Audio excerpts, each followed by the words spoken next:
Sec 487. I'm an avid OSINTer. Mostly I like digging into people's stuff and finding things that I shouldn't know about them, right? I mean, can I get a raise a hand who likes doing that? Okay. Thank you. Thank you for being honest. You know, it was a risky gambit there. So I also have my own company, Spotlight InfoSec. I also like teaching. I love conveying information to people and helping other people learn. Other people's learn. People, well, whatever. So I know that when you're at these conferences, you've got a lot of notes that you're taking and a lot of things going through your head. I want you to focus on me, on my little face. So what I've done is I have put on my website, which I'll show you in just a second, a long blog post of this entire talk, written out with all the links and stuff. But not only that, I've also, because you're my favorite audience this week, I have also gone ahead and made 6 individual videos that tell you each step that I'm going through in this thing. So really, there's nothing for you to do but sit here, listen to my bad jokes, and watch the stuff on screen. Now, in the world of the Matrix, yeah, I know it's trite to put Morpheus up there, but think about this, right? The Matrix world was a false world. If you just looked at what was presented to you, you got one dose of reality, one perspective on a synthetic reality. In OSINT, we have that same thing, and what my talk is today is how to break down that, how to take the, is it the blue pill that gets you out of the Matrix or the red pill?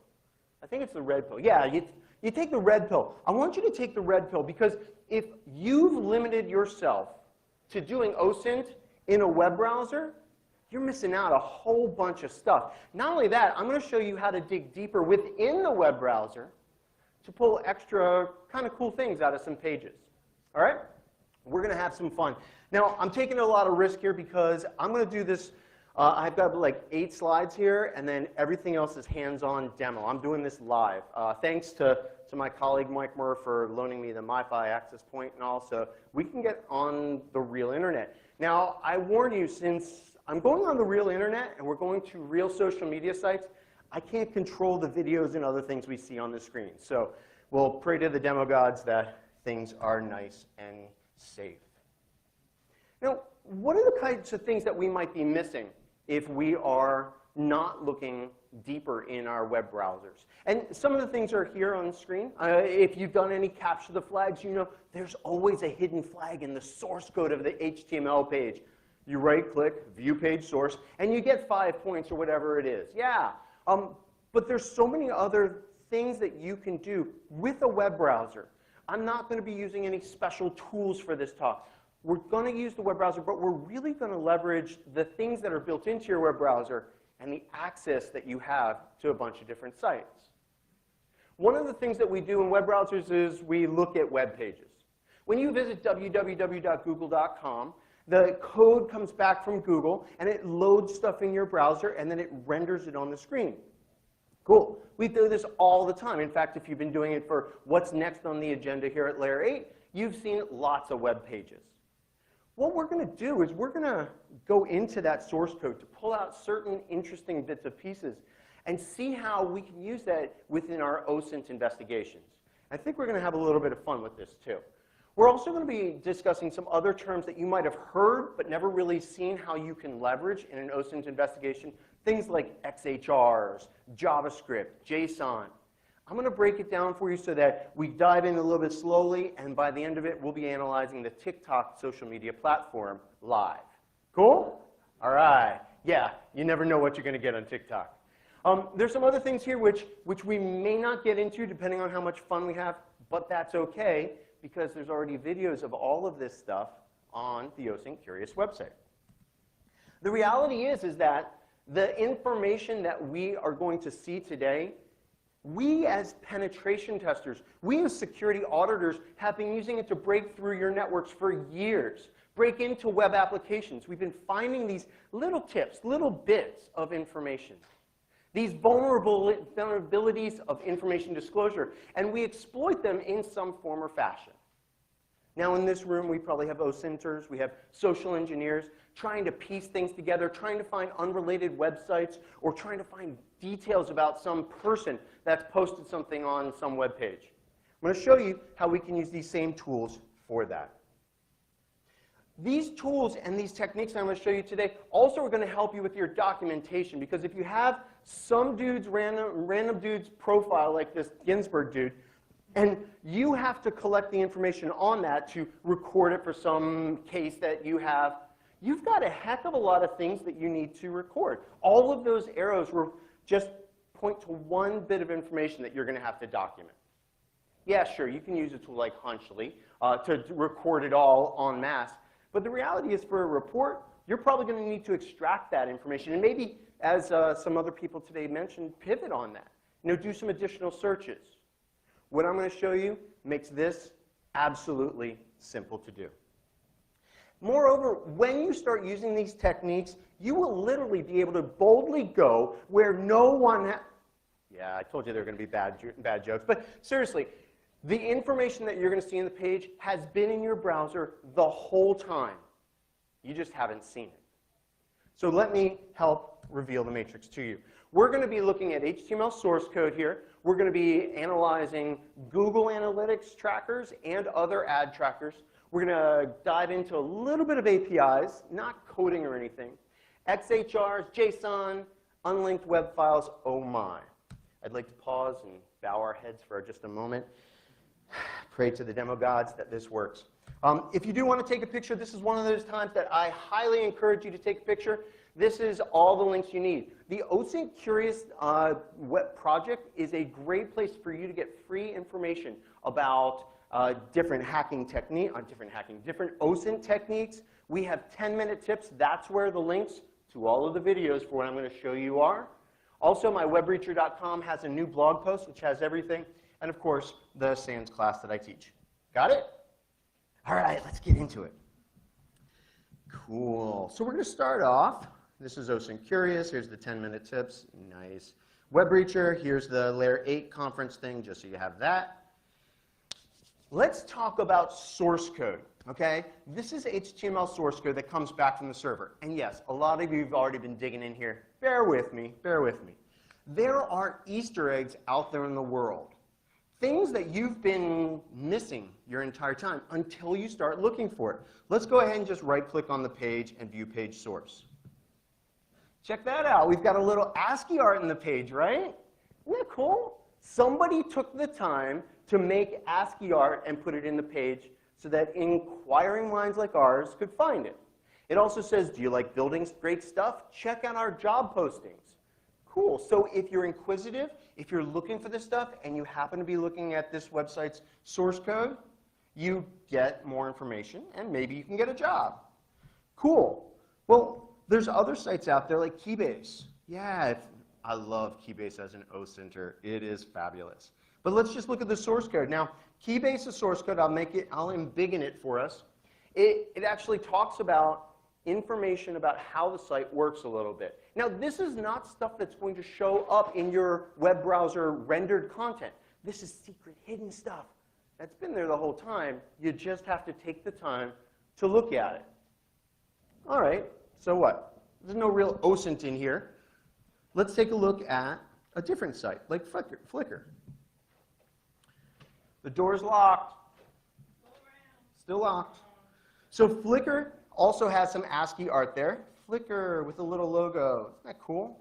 Now, what I want to do is I want to introduce the OSINT angle to this. You can look at the source code. Well, check this out. You see where it says you're reading, we're hiring? Let's take a look at this and think about this from a psychology perspective, right? Because if Flickr has multiple websites on the internet, they might be running the same content in each of those sites. If we can somehow go to a place that will allow us to search the source code, then we can find those other sites that are kind of related to this one. Let's do it. We're going to use a tool called census.io. Dun, dun, dun. All right, I'm just going to copy that string, go to our tool, census.io. Now, census.io constantly scans the internet and allows us access to the source code and the content that's in there. So what I'm going to do is I'm going to go ahead and paste the "you're reading, we're hiring." I'll make it bigger for you guys in the back. "You're reading, we're hiring" in there. I'm going to delete this little period here because I want that string maybe without the period. One of the things that I teach in my classes is you always have to understand how sites work and how tools work so that when you get weird results, you understand why you got them. Census.io by default searches IP addresses with that string. I want websites with that string. So I'm going to make this a little bit smaller here. You see where this is IPv4 addresses? Let's change it to websites. Once I do that, you'll see in the middle of the page, oh, hang on. Nice. Hang on. Yeah, 5,000. Yeah, what the hell? Hang on. Let's put that period back in. Still 5,000. Good demo, Micah. All right. Well, there, Pornhub, nice. Oh, you know what I forgot? Who can spot it? What did I forget? Quotes. There we go. Yeah, let's watch Pornhub disappear. Good demo, Micah. So here we have, I'll make it bigger. All right. So we see domains, flickr.com, that's where we got that string from. We expect it to be in the results. We also have ripple.com, permission.io, flickr.net, another Flickr site, Flickr Pro, and this other eCompleto. So these sites are not necessarily related to Flickr, but they all have that same string in it. Interesting. Our next step would be to investigate. So let's pull one of these up. Let's go to permission.io, all right? Permission.io. All right, so we pull up the site. Here we've got a page. It's grant permission to marketers. Yay. Let's go ahead and view the page source. And we're going to embiggen this, and we will search for if you're reading, we're hiring. Little different wording of that might not be related, but these are the things that we do. We find stuff, we get results, we then check it out to see if it's false positive or not. The other cool thing that we can find in HTML comments is features and functions that are commented out that no longer work and don't have any features in the web page, but you can still gain access to them. Permission.io, check this out. Let's scroll down a little. You're using an updated browser, okay. You see this part here? We have an angle bracket, bang, dash, dash, all the way down to this one right down here. What they've done is they've commented out this section of code so that it does not do anything in the rendered part of the web page. So you look in the site, you're like, oh, I don't see anything. But you look at the source code, we get information about either new features that they're pre-positioning out there, and then they will uncomment that content to reveal it when the feature goes live, or they've disabled that feature and they don't want you to know about it. Either way, in OSINT, I want to know about that stuff.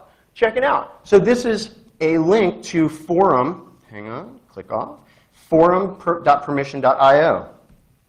If we go back to the main page here, this is permission.io. If we search for the word forum, no link. There's no link on the main page to that, unless you look in the source code. Now check this out. If we go to forums.io, we've got a whole nother site. And we learned about that from looking at the source code. All right? Do you have to do this all the time? Absolutely not. But if you don't look here, you might be missing stuff in the source code. Cool? All right. Let's go to a different place. Still working in the source code, let's look at a website here. We're going to look at generalelectric.com. Now, it could be any site out there. I picked General Electric just because it was a short URL, and I just wanted the short URL. Now, when General Electric or any company wants to check how many people are visiting their site, what they do is they go over to a company like Google, and they say, hey, I want to get an analytics code. I want to get a code that I can embed into each of my web pages, and then I will have the users that visit those pages send a request to you saying, I'm on that page. You track it, and then I can go to my dashboard and pull up that information. That's how analytics work. That's how trackers work. So Google, GE.com, they go ahead and send this tracker. Let's see how these trackers work. We're going to go ahead and view page source again. I'm going to embiggen this, find UA dash. Now, there's this UA code, make it bigger. UA dash. You see this UA code right here with the dash 102.21857-9. When a company registers with Google for an analytics code, what they do is they get a base number like this, 102.21857. Then for every domain that they want to put that on, they get a -1, -2, -3, -4. So just by looking at this number, we know that there's how many other domains out there that have this? 8, yeah. Unless we start at 0, right? And then we have 9, right? Because 0 did. But anyway, we know that there's other ones out there. So again, all we need to do is search for that root of an analytics code. And that will tell us other websites that are either made by this developer, managed by some company that also manages this site, or there's some kind of relationship between these things. Now, one of the things we talk about in OSINT all the time is never trust a single resource. If there's a favorite web page that you have, cool, use it. But also check other ones. I'll show you why. We're going to go ahead and copy that. I'm going to go back to Census here, and I'm going to, okay, well, I happen to already have pulled that up. You ever like watch baking shows and they're like, now we're going to put this in the oven. Oh, and we'll take one out of the oven. And that's what I just did here. So here we have two sites that both have that UA code in their source code, right? GE.com, that's where we got it from, and GEcompany.com. Maybe there's a relationship between those two companies, okay? But is that all of the companies that GE has? Didn't we say earlier that there were at least 8 other ones? We're missing that here because this is either incomplete data or they weren't able to pull it out. So let's go to a different place. Let's go to a place called Spy on Web. SpyOnWeb.com, we visit the website and we go ahead and paste in the user analytics code, the Google code, and it tells us these sites. Hey, GEReports.tumblr.com could be a valid GE site. Bright Idea, GE Reports, Healthy Imagination. But here we've only got 7 domains. Still incomplete in my book. I'm going to keep looking. But you see that using the same type of technique on 2 different sites gets you different results. Because it depends on how they index stuff, how they retrieve stuff. But wait, there's more. There's a wonderful website that goes out to the internet and scans all of the different sites that are out there that are most popular. And what it does is it will then allow you to see relationships between other sites based upon tracker and who else has used that IP address that the domain's hosted on. Check this out. This is called Built With, and it is absolutely a free site. You can create a free account on there to get more searches. I've done a search for GE.com on Built With.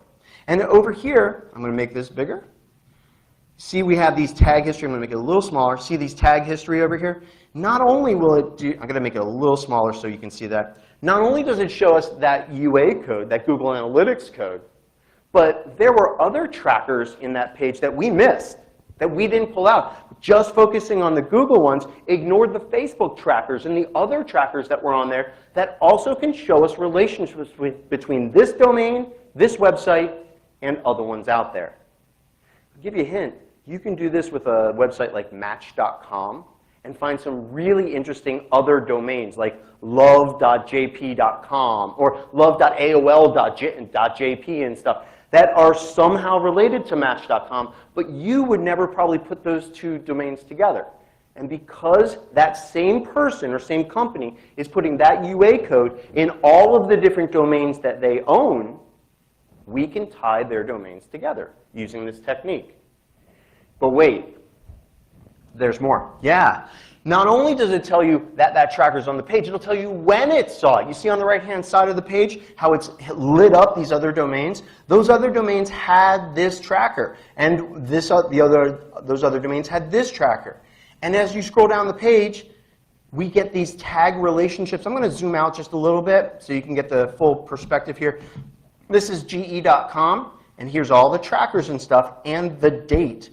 These are dates when those UA codes were found, or when other trackers were found. Now check this out. We've got Eco-Imagination and GE Works, GE Citizenship, Challenge, blah, blah, blah. And we have the dates when those UA codes were found on that site. So right now, there might not be 8 other sites with that UA code, but in the past, it was used on other ones. Built With, if it scanned the sites that you're interested in, can help you make that tie-in. Cool. You can also download all this information for free. So, dig out those UA codes, search on those. Yay. Let's take a look at something else. Let's go ahead and pivot to APIs. Now, APIs are fun. Any developers out there? People that are used to dealing with writing code or apps? Yeah, when you use your mobile applications on your phone, they don't go out to Facebook and request all of the images and the nice CSS and the fancy fonts and stuff and then download all that. That's inefficient. What they do is they make special calls to special places over on Facebook, and they say, hey, on the app, just give me the data. I know how to display it. I know how to display that Micah's picture or the fact that he checked in. And they use a special place over there called an application programming interface, an API. The data is actually transferred in a little bit of a different fashion too. It's not normal human readable stuff necessarily. It's in a format called JavaScript Object Notation, or JSON. Let's take a look how this looks. Because you know what? When you use APIs, you get additional stuff. Here's a web page. This is Open Corporates. If you do research on businesses, you've probably been here. We have certain information here, like, I'll zoom in. We get the name of the company. We have a company number, where it's registered here in Germany, controlling company, the directors and officers and when they were in and when they left. All right. Now, at the bottom of the page here, there is an API reference. It's all the way at the bottom over there in the corner. Look for that stuff. When you see API, when you see developers, go to those places and just see how you can access the data. Because sometimes it's as simple as just clicking a link or going ahead and changing the URL. In this case, clicking a link would get you exactly what we want to. You see where over here it says API, open data, get this information as JSON? Check this out. We click that. The URL has now changed to api.opencorporates. And now we have some of that same information and more. If you're doing your recording, if you were trying to scrape this content out to use in some investigation, this format is so much easier to parse with human eyes and with computer than what we see on the screen. Because the screen is really meant for humans. This is meant for both audiences. So check this out. Blah, blah, blah. We saw this, name. We saw a company number, jurisdiction code. DE is for what country? Germany, you got it. You see all these nulls? Yeah, these are things that won't show up in the main part of the page because they're empty. But you can see that they're actually holding that data. And then check this out. Created at, updated at, retrieved at. These are dates and times when this record was created. That was not on the other page, but yet it's in the API. You get secret stuff. Now, the cool thing about this is that we can pull this out. Now, I am cheating a little bit. Has anybody ever gone and tried to look at JSON in Google Chrome? Yeah, it looks kind of like this. I'll tell you. Then I'm going to turn this off. Extensions. I've got this little cheater extension called JSON Viewer, because check it out what happens if you just look at JSON without it. See, and some of you probably have seen this kind of stuff in web pages, and you're like, I have no idea what that looks like. If you see curly braces, all right, the squiggly line, those curly braces, I don't know what to call them, the shift angle square brackets. If you see that, think JSON. JSON can be prettified or beautified using plugins like the one I had here, JSON Viewer, or in Firefox, it's prettified by default. All right? Okay, you get this. Well, let me show you a different example. Anybody use Gravatar here? Gravatar, the globally recognized avatar. Yeah, this person, Theodore, we don't have his last name.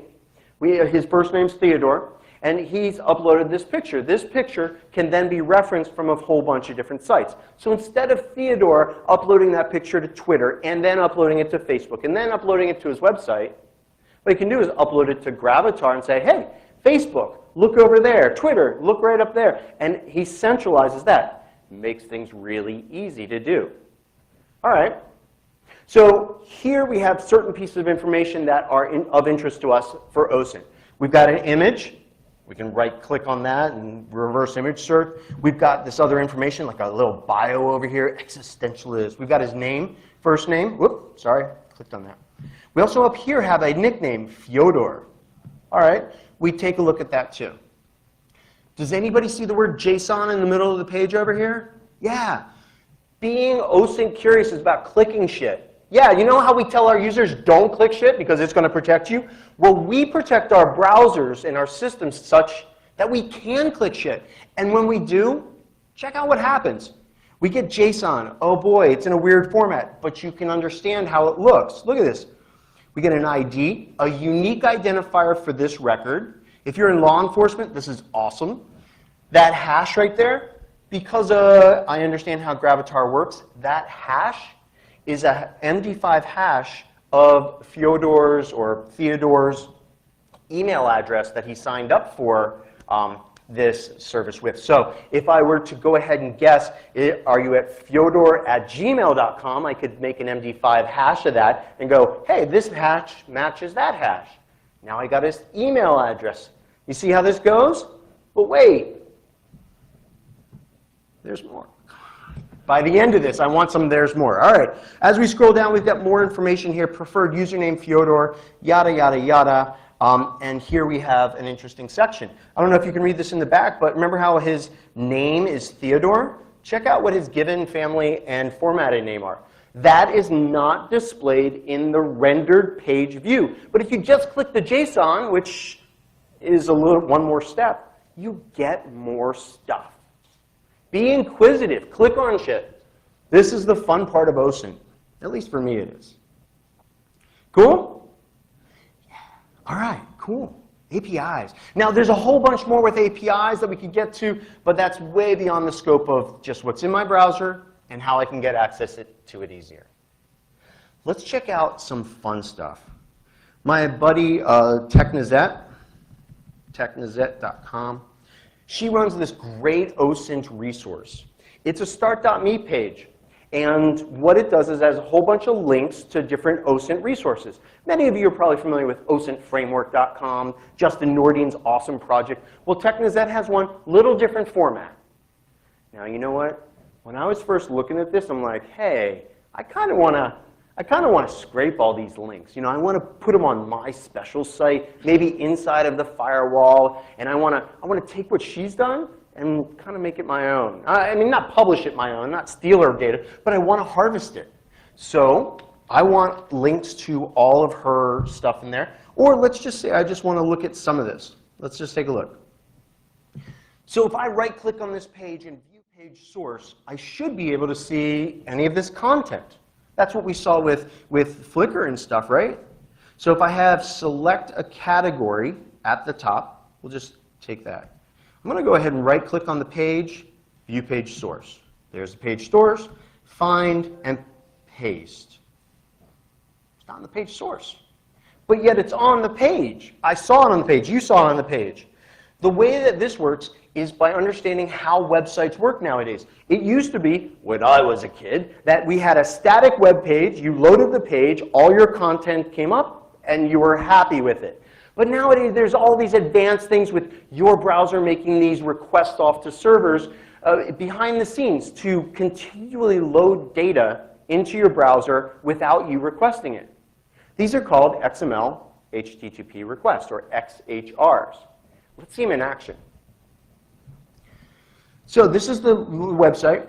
I'm going to go ahead and dive into the web developer tools. Have you all used these web developer tools? All right, some nods. Some people have no idea what I'm talking about. Cool. Go to the little snowman over here, the triple dots, more tools, developer tools. That brings up a little control panel at the bottom of the screen. Now I'm going to, let's see, magnify. So at the bottom of the screen here, we have this wonderful console. Yours might be on the right-hand side of the screen, it might be on other sides. It might look a little different in Firefox. But essentially what we have is different functions that we can do to the source code of the page. Some of these are pretty advanced. Let's focus on network. By clicking on the network tab, we can go ahead and see all of the requests that are being made from this web page. So if I reload the page, here's all the different calls that my browser is making. All right? Whoop. Yeah, do you see them down here? Oh, it doesn't show up very well, does it? All right, well, let's unmagnify it. There we go. All right, so all of these calls down here are ones where my browser has made them. Some of these are for images. Some of these are for JSON and other stuff. And again, there's a video of this already on OSINT Curious, so stick with me. Over here in the middle, I can filter out the content and just show XHRs, those XML HTTP requests. Those are things that my browser has made requests for to help load content in the page. Let's take a look. One of these is called M6XQ08, which matches this value up here, and it ends in a .json file, or .json file name. When I pull that up in the browser, check this out. I get a timestamp for the page, which we didn't have in the rendered view. We have a specific page ID. We have the title and description. Let's go ahead and see if we can search for that, that thing. Find there. There it is. So that's the content that shows up in the screen.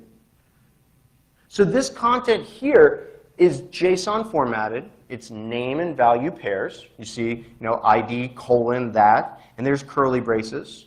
And it is kind of human readable if you bother to look. So all I've done is I've said, hey, let's reload this web page. Let's look at how our browser is getting that data and kind of decoding that, kind of reverse engineering that, seeing what's happening in my browser, and then pulling up that in a web page. But wait. Thank you, sir. Thank you. There is more. How did you know? There's other pieces of data that we get in this page. For instance, if we search for Technizet, we get her owner name. We get the email that she used to log in to the site with. Now, that's not a big deal in this case, and I talked to Technizet before doing this talk because she actually has her email address in the page right here, technizet.com. She wants technizet@protonmail.com. She wants you to reach out with other stuff. But for other people that maybe just signed up for a start.me page, if you look at the JSON that's loading stuff in their browser, you'll get their actual email account just by being curious. Cool, right? I think it's cool. So let's go ahead and take an example here. Let's take what we've learned here. We've learned a little bit about JSON. We've learned about these special requests called XHRs that are made in our browser. Let's go to TikTok. All right? Now, TikTok, for any of you that aren't under 20, TikTok is a short video website. Okay, under 30. TikTok is one of those websites that you can go to. You have an app on your phone, and you take a 10-second, 20-second video, you post it up on the site, and then you can share it with your friends and stuff, and do all those other crazy things that kids do. Yes, it's much more complicated than that. I get it. I oversimplified. Oh, this is the person that's feeding homeless people. Cool. So what I'm going to do now is use these same techniques, but use them to grab information from somebody's profile. This is real-world OSINT, right? And I have not rehearsed this with these people. Let's just pick somebody that is trending. Okay, you're reading my mind without saying anything. Great.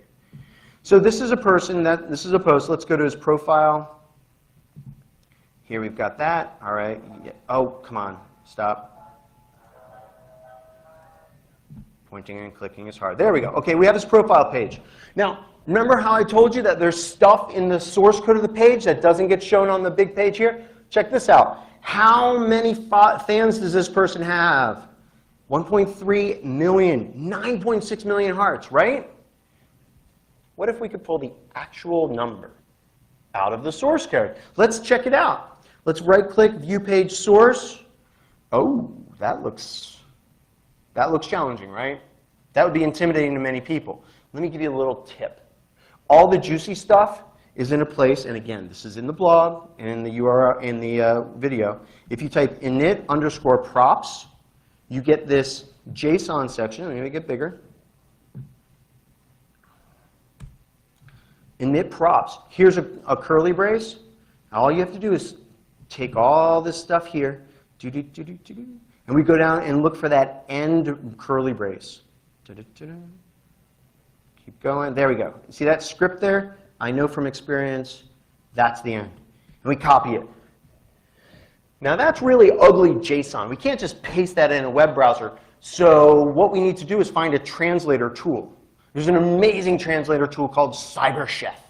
Anybody dealt with CyberChef? Yeah, this is awesome. Okay, so CyberChef. We're going to go to the website. Actually, TikTok, CyberChef. CyberChef is a free tool that's put out by GCHQ, the Brits. And what it does is it extracts data, it transforms data, so you need something base64 encoded or decoded. You want to extract email addresses from a huge section of text. You just paste the text in the input, you go over to the left-hand side of the screen, you pull out email, put it into the recipe, you make yourself a recipe, and the output here, we get the cool content. Let's see how this works. I'm going to paste my JSON right in there. On the other side here, JSON, beautify. And now, through the magic of CyberChef, we have well-formatted JSON over here. And if we scroll down and down and down and down and down and down and down, we get, this is going to look weird because of the embiggening, but that's all right. All right, here, let's just do this. I'll copy Notepad. Let's see if this works. It does.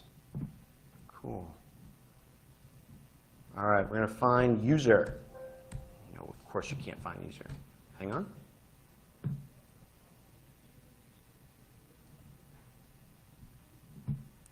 All right here we have user data.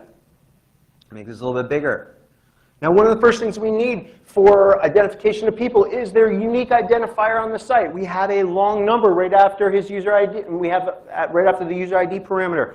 This user ID parameter correlates very closely to the user ID parameter up here on the URL, right? Okay, cool. Let's just see what else is here. We have the unique ID and nickname, signature. Remember that 1.3 million fans? It's actually 1,288,056 fans and 9,571,064 hearts. Does that matter? Maybe. But you get access to it with just a web browser by understanding the web, by understanding how the target works, how the website works. We can pull this stuff out. Now, yeah, sure, you pull out information about his user account, but sometimes you want that information from a post. Maybe somebody has made a rude post or some inflammatory post. You want to get information, and maybe for your legal whatever that you have to do, you need to grab all of the comments that have ever been posted against that post. Let's check it out. Nope, can't close that. All right, we're going to leave our CyberChef up. And we're going to go to one of his posts. Yeah, that one looks good. All right. He's going to read my mind by doing stuff. Cool. So this is his post. We see a video by him. And if we scroll down, we see these comments. All right, see where it says, be honest, was it? Let's just copy that. Now, we should be able to right-click on the page and look in the page source, right? I mean, it's in the page. Let's go ahead and right-click, view page source. And guess what? When we do a find for that, it's not found. Remember that XHR stuff? Let's see how that comes into play on one of these real live websites. All right? So let's go ahead and we're going to load the developer tools. Going to network tab, XHR, and let's reload this page. What will happen is you see a bunch of these XHRs here. Now I know it's really small, but bear with me. One of these says count, and one of these says type. We're going to take a look at the type one, and I'm going to go ahead and just copy this content, paste it in my CyberChef, boom, and then here is the content out of it. All right, JSON beautify. What's that? What's that? Oh, well, it's on, right, auto bake is not on, thank you. Wi-Fi check. All right. Oh, hit bake, thank you. This is my first time computering, so. All right, so up here at the top we have information about the thing, and here it says my dad plays professional poker and my mom a professional dealer. The create time of the video is up here. Let's take a look at this. So I'm going to copy all of that, paste it into Notepad. All paste. There we go. All the way up at the top. All right, so here's the information. This is the item information from this post. Here we have a create time of 1:55:402:4973, an author ID, music ID. These are the places where the video music comes from. Okay. What is this number, this create time? That doesn't look like June the 6th. It's epoch time. Well, for those of you that don't speak geek, let's take a look at how we convert that. Because guess what? When you paste it into CyberChef, and then over here you type in Unix, from Unix timestamp, we now get March 31st at 9:36 and 13 seconds. These types of things are in the page content, and we can pull that stuff out. All right, so here we have some information, but this is not, these are just people that are posting content on the page. If you look over here, this is not the comments that we need. Be honest, and we can actually click over here and copy that. Let's see if this is in here. Nope. So we picked the wrong XHR. It's all right. Let's go ahead and refresh the screen and pull the other one. Oh, Mike, I think something happened with the network. No. All right. Oh, there it is. Thank you. You're awesome, dude. Interneting from the back of the room. All right, let's take the one that says count. We're going to copy this, copy, go over here. You get what we're going to do. We're going to change this to JSON, JSON beautify, paste this in, and bake. Take this, all copy. When we paste that into Notepad, we get this.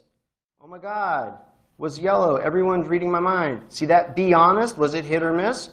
There's the comments. Now, each one of these is one of the comments. But wait, there's more. Because not only do we get the timestamp and who did it, we also get their nickname, the content, in an easily retrieved format.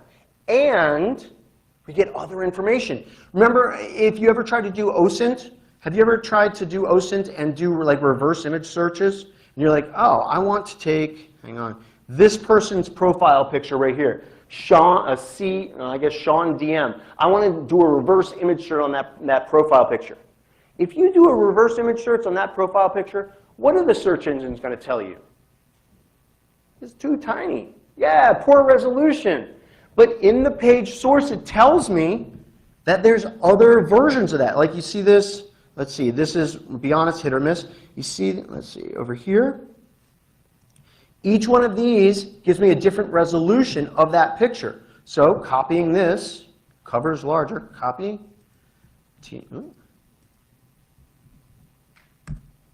I get a bigger picture. Just by looking at the JSON and what's happening. So we found content, we looked at the XHR, we found that XHR was transferring JSON, we kind of looked at it, we converted or we decoded that JSON using CyberChef, a free tool that's out there that extracts information and more, and then we went ahead and pulled up this image. Cool. I think it's cool. Let me show you one more cool thing. I think it's cool. Anybody know about robots.txt files? Yeah, robots.txt files are awesome. So, when Google, Bing, DuckDuckGo, Yandex, whatever search engine goes out and scans the internet, they grab all of the information from each site, right? They look at the page and they spider it down and they crawl into each of the different subdirectories and subdirectories, and they grab all that and then they make it easily searchable by you, right? Kinda, because if I'm a web admin, if I'm a server admin, I can say, hey Google, Bing, DuckDuckGo, don't go in these directories. You are disallowed from scanning or spidering in those directories. Maybe there's sensitive stuff in there I don't want you to index and people to Google. Maybe there's admin pages or other stuff in there. The robots.txt file or robots.txt file is at the root level of most domains. And you can pull it up if you know about it. It's in text. Now, this is one on Amazon.com. You might have heard of that site. There's another one here on a government website. This is gov.uk. This has actual comments as to why there are sites and bots in here. We can either say all bots don't go in there or a specific bot don't go in there. All right, big deal. What these places allow us to do is find unrelated content that is not going to appear in the search engine. If you searched using deep crawl, you would not get any of the links, any of the content from this site because deep crawl has not been allowed to go in there. This is from AuthorStream. Now, there are some bad words farther down, but we're all adults here, right? And high school students. We're all moving towards adulthood. We know what a word penis is, all right? But check this out. So if I host a website, a social media site, and people can post whatever they want in pages and stuff like that, but I don't want my site to be known to have penis stuff on it, I can put disallow, you cannot index anything with the word penis in it. Interesting. You go to do your Googles, your DuckDuckGos, your Bings, you're not going to find this stuff. You have to visit the site itself. But wait. Yes, there is more. Thank you. Yes. So here we have a beta catalog. You're Googling this codeacademy.com site, and you're like, all right, well, let's see what's out there. You spider it, and you don't find anything good. You come here, and you get the beta catalog. You know what the beta catalog is? Yeah, you kind of guessed it, right? It's stuff that's coming down the pike. It's upcoming courses that you will not find in Google, Bing, DuckDuckGo, or Yandex because it's stuff that's going to be put down the pike. So you get new stuff that hasn't been released yet. But wait, there's more. Even Google has these. Look at this. Even Google's like, listen, DuckDuckGo, Bing, please don't index these places. That's kind of neat. And here we go. This is a fun one. When I was doing research for this, I was like, cool, let's take a look at, this is codementor.io. Is Roman Kazak in this room? Okay, cool, let's talk about him. Because he did something to piss off the owner of this site. If I'm on this CodeMentor site, Google, Bing, DuckDuckGo, Yandex is going to index my profile. It'll go up into their search engines. But Roman did something that pissed off some admin or maybe posted some stuff that they didn't want associated with it, and they blocked Google, Bing, DuckDuckGo, and Yandex and other search engines from actually indexing his stuff. So if you were to Google somebody like Normal's profile on there, like Ricardo Murillo, you mouse over this, you go to, the first result is his profile page. Yes, I'll click on anything. The first thing is his profile page, right? But if we do that same query with Roman Kazak, it's not there. That profile page is not there because the admin of the site said, Roman, you effed up, buddy. You're not getting into the search results. Again, the only way you know this is looking in robots.txt or manually visiting that site. Because Google, Bing, DuckDuckGo, Yandex don't have everything. There's stuff missing. Oh, that was an important thing. Even if you know the exact URL to his profile and put that in, yeah, Google knows about that page, but it doesn't have the content because the site owner said, don't index it. Nice, right? Then there's like fun ones here. Again, too big. Thinking about how site owner can customize who has their content. Let's say that I really like Microsoft products, and I love Bing. I want Bing to have access and index everything on my site. But Google, psh, nah. I can put in this robots.txt file, Googlebot, disallowed. Bing, allowed. That's why we use multiple search engines, multiple sites to confirm and corroborate data. Here we have user agent, everything is disallowed from these places. But if we look here, Googlebot is disallowed from these directories. Now, yeah, there's some overlap, of course. But if we search farther down the page, Yandex bot, you're not allowed in certain directories. Now, could some of these be allowed to one bot and not to another? Yes. And that's why with OSINT, what we do is we validate, verify, and corroborate information using multiple sources. Are you not entertained? All right. I'm entertained. All right. Lastly, this is the OSINT Courier's website. I have 10-minute tips out there. These 10-minute tips right here that say Layer 8 Conference, they're all already on YouTube. there waiting for you to download them or saw other people to look at them. We have a bunch of 10-minute tips out there. The idea is in 10 minutes we can teach you something that you might not know about OSINT. 100% free. Take what you like. And that is my time. Thank you.